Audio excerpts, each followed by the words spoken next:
Assalamualaikum warahmatullahi wabarakatuh. Jumpa kembali di channel Ngulik. Pada kesempatan kali ini saya akan kembali lagi dengan membawakan sebuah cerita yang berjudul PSK Pengguna Aji-Ajian Nyi Roro Kidul. Cerita ini ditulis oleh @cerita_arwah. Oh iya, sebelumnya Mimin meminta tolong nih, tolong bantu subscribe channel baru Mimin ini ya, supaya Mimin makin semangat lagi untuk upload di channel baru Mimin ini. Yuk, daripada kita lama-lama, langsung saja kita masuk dalam ceritanya.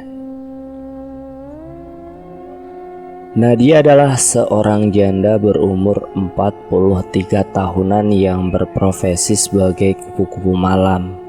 Ia seringkali dijuluki bak seperti Yuni Syarah oleh para pelanggan lelaki hidung belang serta teman-teman lainnya atas kemolekan tubuh Nadia dan juga paras Nadia yang tidak terlihat tua. Julukan itu bukan maksudnya Nadia memiliki fisik wajah yang serupa dengan Yuni Syarah, namun karena kepiawaian Nadia dalam menjaga kecantikan dan pandai merawat tubuhnya, sehingga di umur yang sudah kepala empat itu sama sekali orang yang baru bertemu tidak percaya dengan umur aslinya. Untuk membayar paras cantik dirinya yang seolah menolak untuk menjadi tua, rupa-rupanya ada sebuah ritual sesat yang dijalani Nadia secara diam-diam. Lalu bagaimana dan apakah ritual sesat yang dijalani Nadia ini? Jika kalian penasaran ritual apa yang dijalani Nadia, tolong jangan skip video ini. Bismillahirrahmanirrahim. Bukan hal baru jika Nadia menjadi incaran para lelaki hidung belang yang ingin mencicipi tubuhnya di rumah prostitusi. Walaupun ia seringkali disandingkan dengan banyak wanita PSK lain yang jauh lebih muda, para lelaki hidung belang tersebut hanya mau menghabiskan waktunya bersama si Nadia. Oleh sebab itu Nadia seolah menjadi anak emas Mamih Tini Sang Germo, dan beberapa PSK lain selalu menggunjingkan Nadia karena iri dengan kehadiran si Nadia ini. Suatu ketika Mamih Tini membawa seorang gadis yang siap ia jual di rumah prostitusi tersebut. Gadis itu sebut saja namanya Kiki. Kiki sendiri bukanlah gadis polos yang baru masuk ke dunia prostitusi, melainkan dirinya sudah malang melintang di dunia hitam sejak ia lulus SMP. Karena ketiadaan biaya dan himpitan ekonomi, Kiki sampai dijual orang tuanya menjadi seorang kupu-kupu malam di kota. Kisah hidup Kiki yang berat dan pelik saat ia masih remaja membuat mental Kiki terbentuk untuk menjadi wanita ambisius dan akan menghalalkan segala cara untuk mendapatkan apa yang ia inginkan. Di sisi lain, Kiki memiliki sifat ramah, pandai berbicara dan juga mudah bergaul. Ia dengan mudah cepat beradaptasi dengan para kupu-kupu malam atau para PSK di sana, tidak terkecuali dengan Nadia. Kiki memang mengetahui jika wanita yang akrab dipanggil Mbak Nadia itu adalah wanita penghibur yang paling cantik, dan ia memang terkenal di kalangan para lelaki hidung belang. Selain itu, Kiki pun mendengar desas-desus dari teman PSK-nya yang kontra dengan kehadiran Mbak Nadia. Jika sebenarnya Mbak Nadia dianggap memiliki aji-ajian sakti yang membuat ia selalu terlihat awet muda dan cantik serta digilai para lelaki hidung belang. Diam-diam Kiki mencoba mencari tahu hal tersebut kepada Mbak Nadia dengan berpura-pura menjadi sahabatnya. Kiki ingin seterkenal Mbak Nadia dan banyak memiliki pelanggan tetap agar pundi-pundi uangnya terus bertambah. Awalnya Mbak Nadia masih terkesan menutup-nutupi rahasia kecantikan dirinya. Nadia selalu berdalih jika ingin cantik dan awet muda seperti dirinya adalah dengan cara banyak mengkonsumsi buah-buahan dan rutin olahraga. Memang Mbak Nadia yang Kiki kenal itu ketika bekerja di rumah prostitusi selalu membawa bekal buah-buahan dan 3 kali dalam seminggu ia pasti rutin melakukan gym atau senam aerobik. Seiring berjalannya waktu, kedekatan pertemanan antara Kiki dan Mbak Nadia ini semakin akrab. Anehnya, selama kurang lebih 5 bulan mereka bersahabat, Mbak Nadia yang Kiki kenal seolah menutup-nutupi di mana tempat tinggalnya. Mbak Nadia tidak mau jika Kiki akan datang berkunjung ke tempatnya saat libur bekerja di rumah prostitusi. Mereka banyak melakukan janji temu di mall, di kafe ataupun di indekos Kiki yang tidak jauh dari rumah prostitusi. Kecerdikan Kiki perlahan membuka kedok Nadia. Dengan pendekatan yang cukup lama serta sifat Kiki yang pandai berbicara untuk meyakinkan Nadia jika rahasianya akan aman di tangan Kiki, perlahan Nadia mengakui jika sebenarnya ia tidak ingin ada satu orang lain pun yang datang ke tempatnya karena tempat itu sangat sakral. Nadia juga berucap jika ia memang melakukan sebuah ritual yang tidak boleh ada siapapun yang mengetahui ritualnya tersebut, karena berhubungan dengan Nyai Roro Kidul, penguasa pantai laut selatan. Mendengar hal tersebut membuat Kiki semakin penasaran dan meminta Nadia untuk mengantarkan ke seorang dukun yang sama dengan Nadia. Kali itu Kiki memang mengaku ingin memasang susuk di wajahnya agar menarik banyak pelanggan lelaki hidung belang kepada Nadia.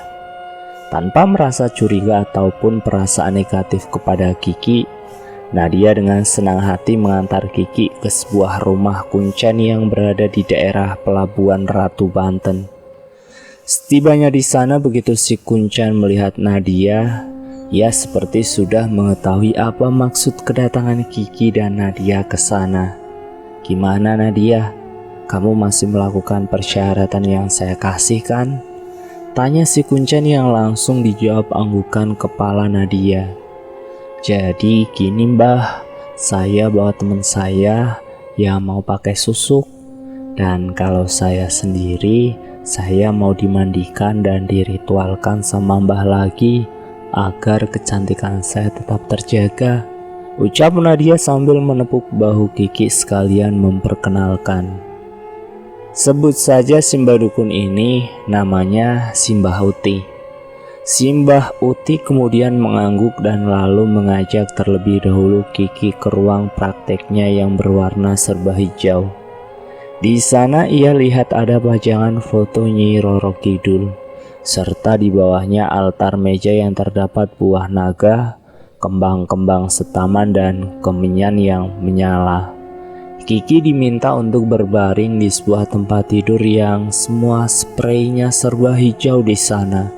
Kiki merasa agak bergidik ngeri saat ia diminta menutup mata oleh sang kuncen wanita itu. Kiki lalu merasa tubuhnya seperti ditutupi oleh sehelai kain dan terdengar suara si kuncen ini merapal-rapalkan mantra bahasa Sunda lama. Kiki lalu membuka matanya saat si kuncen menyuruhnya untuk membuka mata dan di tangan si kuncen Kiki melihat ada sebuah 2 jarum emas kecil. Kuncen yang dipanggil Mbah Uti langsung menempelkan jarum tersebut ke jidat dan dagu Kiki. "Sudah selesai. Jangan lupa pantangannya untuk tidak memakan burung dara dan pisang mas. Setiap malam kliwon, usahakan untuk mandi kembang 7 rupa tepat di jam 12 malam," ucap Mbak Uti. Begitu Kiki melirik ke arah kain yang dipakai untuk menutupi tubuhnya, Kiki terperanjat saat ia sadar nyatanya kain itu adalah kain kafan. Setelah Kiki, kini giliran Nadia yang diberikan ritual dimandikan kembang oleh Mbah Uti si kuncen. Nadia dipakaikan kain jarik yang membalut tubuhnya dan kemudian disiramkan air. Menurut Kiki sendiri, persis seperti acara siraman 7 bulanan. Setelah itu si kuncen yang bernama Mbah Uti ini terdengar berbicara, "Ingat, pantangannya untuk selalu menyiapkan buah kesukaan Nyai dan bunga sedap malam di meja altar. Jangan ada satupun yang masuk ke dalam kamar itu kecuali kamu sendiri. Kiki lantas mengerti jika mengapa tidak ada satupun yang boleh datang ke rumah kontrakan atau tempat tinggal Nadia di Jakarta. Sepulangnya dari Kuncen, semuanya masih nampak baik-baik saja. Tapi kini ada perbedaan di diri Kiki. Kiki seolah menjadi magnet baru bagi para lelaki hidung belang. Kiki mendadak hampir menyamai popularitas Nadia dalam waktu singkat. Nadia yang merasa jika Kiki mulai menyaingi dan banyak para pelanggan lelaki hidung belang yang mulai memilih Kiki, ia pun mulai panas dan berani melabrak Kiki di rumah prostitusi secara terang-terangan. Kurang ajar banget loh. Lo berani-beraninya ngambilin tamu-tamu gue. Lo mau nyaingin gue? Ucap Nadia melabrak Kiki. Kiki tidak membalas ucapan Nadia. Namun dalam hatinya ia akan membalas perlakuan sahabatnya itu. Kiki yang dulu notabene sahabat Nadia, ia diam-diam memperhatikan saat Nadia menyimpan tasnya di dalam loker. Kiki perlahan mengendap-endap dan membongkar isi tas Nadia. Di sana ia melihat ada sebuah kunci pintu rumah yang ia yakini itu adalah kunci kontrakan Nadia. Diam-diam saat itu pula Kiki mengambil dan menduplikat kunci tersebut, lalu segera mengembalikan kunci itu ke dalam tas si Nadia. Kini tugas Kiki hanyalah mencari tahu di mana letak kontrakan Nadia. Setelah hampir 80% rencananya berhasil, Kiki berpura-pura meminjam HP milik Nadia untuk memesan ojek online. "Aku pinjam ya mbak HP-nya buat pesen ojol," ucap Kiki memelas. Nadia lalu memberikan HP tersebut kepada Kiki. Tapi nyatanya Kiki malah melihat riwayat perjalanannya yang tertera di aplikasi ojol tersebut. Kos 88. "Mbak, gak jadi deh, ini aku kembaliin HP-nya," ucap Kiki sambil berlalu pergi. Keesokan harinya Kiki sengaja pamit untuk izin tidak bekerja. Ia lalu bergegas menuju ke rumah kos milik Nadia. Sesampainya di sana, ia berpura-pura menanyakan kepada penjaga kos letak kamar Nadia karena Kiki diminta tolong untuk mengambil barangnya yang tertinggal. "Oh, Nadia ada di kamar nomor 12. Ngomong-ngomong, tumben ada temen Nadia yang datang. Selama dia ngekos kayaknya nggak pernah deh dia bawa siapa-siapa, entah saudara atau temannya ke dalam kamar kos," ucap si penjaga. "Saya dimintain tolong saja pak, bawa barangnya yang ketinggalan," jawab Kiki yang tergesa-gesa dan langsung beranjak ke kamar tersebut. Kiki segera membuka pintu kamar kos Nadia dan muncullah semerbak wangi bunga-bunga di dalam kamarnya tersebut. Di sana pun nampak ada buah naga dan bunga sedap malam serta ada sebuah dupa yang menyala di bawah foto Nyi Roro Kidul. Tak berlama-lama Kiki langsung mencuri bunga dan buah naga yang ada di meja altar. Setelah itu Kiki kembali ke kosnya dan membakar barang-barang yang ia bawa dari kamar kos Nadia. Kiki merasa amat bahagia karena berhasil membuat perhitungan dengan Nadia yang telah melabraknya beberapa waktu kemarin. Di sisi lain Nadia yang sedang bekerja, ia mengeluhkan jika wajahnya panas seperti terbakar. Suhu tubuhnya pun mendadak panas serta muncul bintik-bintik merah di sekujur tubuhnya. Nadia kemudian meminta izin untuk pulang agar segera beristirahat dan pergi ke dokter.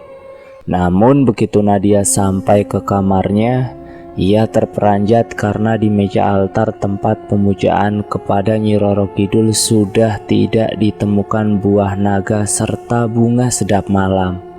Nadia panik dan segera menanyakan kepada penjaga kos apakah ada yang memasuki kamarnya itu, dan si penjaga kos menjawab, "Oh, ada. Tadi temannya Mbak Nadia yang disuruh sama Mbak Nadia katanya buat ambil barang yang ketinggalan," ucap penjaga kos. Seketika Nadia langsung menangis menjerit dan mengamuk. Ia sadar jika pantangannya dilanggar maka akan ada sebuah konsekuensi besar yang harus ia tanggung. Nadia yang panik segera melihat dirinya di sebuah kaca. Dan benar saja, kini wajahnya nampak agak menua dan muncul kerutan-kerutan di wajah Nadia. Selama berhari-hari Nadia mengurung diri di kamarnya. Ia menyadari jika saat ini tidak mungkin jika ia kembali bekerja di rumah prostitusi yang melambungkan namanya itu. Dalam keputusasaan Nadia, ia kembali menemui kuncen tersebut dan kuncen itu pun berkata, "Sudah tidak bisa tertolong lagi. Jika pantangan dilanggar, maka kamu akan merasakan akibatnya seperti ini," ucap si kuncen kepada Nadia. Singkat cerita, Nadia pulang dengan penuh rasa kekecewaan. Ia pun bertanya-tanya siapa yang melakukan hal tersebut karena ia tidak bisa menuduh orang lain tanpa bukti. Beberapa hari setelah ia tidak bekerja di rumah prostitusi, keuangannya mulai menipis dan mengharuskan ia untuk bekerja lagi. Tapi lama-kelamaan pamornya sebagai primadona di rumah prostitusi tersebut mulai semakin meredup. Bahkan para tamu lelaki hidung belang langganan penyewa jasa Nadia pun kini enggan lagi ingin menghabiskan waktu dengan Nadia.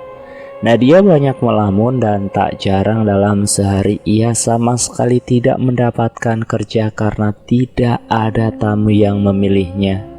Hal itu disebabkan karena wajah Nadia yang tidak lagi terlihat menarik dan terlihat tua. Karena Nadia sudah terlupakan dan kini bukan lagi menjadi pilihan para lelaki hidung belang. Nadia pun memilih untuk mencari tempat lokalisasi lain yang mau menampungnya. Namun lagi dan lagi pamor Nadia kalah dengan para gadis-gadis muda yang dijajakan oleh para mami kepada lelaki hidung belang. Nadia menjalani hidupnya berpindah-pindah dari tempat satu ke tempat lainnya hingga pada akhirnya ia tidak sengaja bertemu dengan seorang lelaki yang mau menikahinya. Kini memang Nadia sudah benar-benar bertaubat dan menjauhkan diri dari kemusyrikan. Ia pun berpesan untuk tidak melakukan hal bersekutu dengan iblis hanya untuk meraup kekayaan. Ditambah lagi dengan jalan hitam prostitusi. Beruntung kini Nadia sudah bertaubat dan menjalani hidupnya menjadi lebih baik lagi. Dan selesai. Itulah akhir dari cerita Nadia si pekerja prostitusi. Buat teman-teman sekalian, cerita Nadia ini adalah cerita real true story yang bisa kita petik pelajarannya. Karena di akhir perjalanan hidupnya, Nadia akhirnya bertobat dan dipersunting oleh lelaki baik hati. Oke, terima kasih sudah menonton di channel Ngulik. Jangan lupa tekan tombol subscribe untuk mengikuti video Mimin selanjutnya ya. Terima kasih dan wassalamualaikum warahmatullahi wabarakatuh.